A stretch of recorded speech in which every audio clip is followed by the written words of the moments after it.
Well, it turns out the Greater Vancouver housing market appears to be pandemic-proof, with demand and prices continuing to soar. Home sales were up by more than 50% between January and February, and by more than 70% since the same time last year.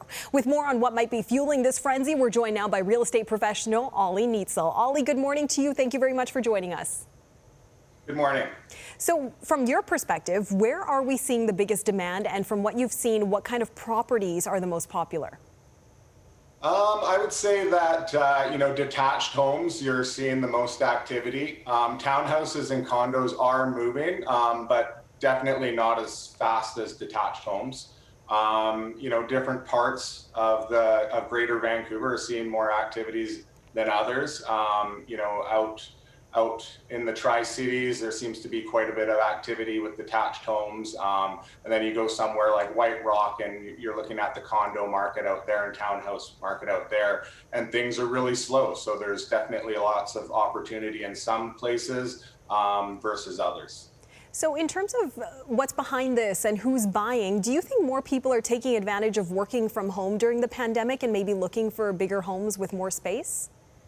Yeah, definitely. I mean, since COVID started, people's circumstances are changing. People need more space. So people are definitely looking for, bigger homes, and, that puts an increase on demand and ultimately pushes up the prices.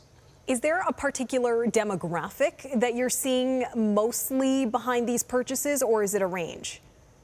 I think it's a wide range. There was a statistic that came out the other day that said, there's a big increase between 25 and 35-year-old people that are purchasing houses right now. So, from what I've seen, it's a wide range for sure. And this is, of course, not something that can be predicted, but are you expecting this trend to continue? And if so, how long? I would say that, if interest rates remain low, and inventory remains low, it's probably going to stay the same. But, spring's just around the corner, and historically spring has the highest amount of inventory. So, prices are determined by supply and demand. The more supply there is, then prices go down. So it'll be interesting to see what happens in the spring. And, if interest rates go up a little bit, then, you might see things level off in the future. It will be interesting indeed. We appreciate your analysis of the current situation. Again, that is real estate professional Ollie Neitzel joining us this morning. Thanks, Ollie. Thank you.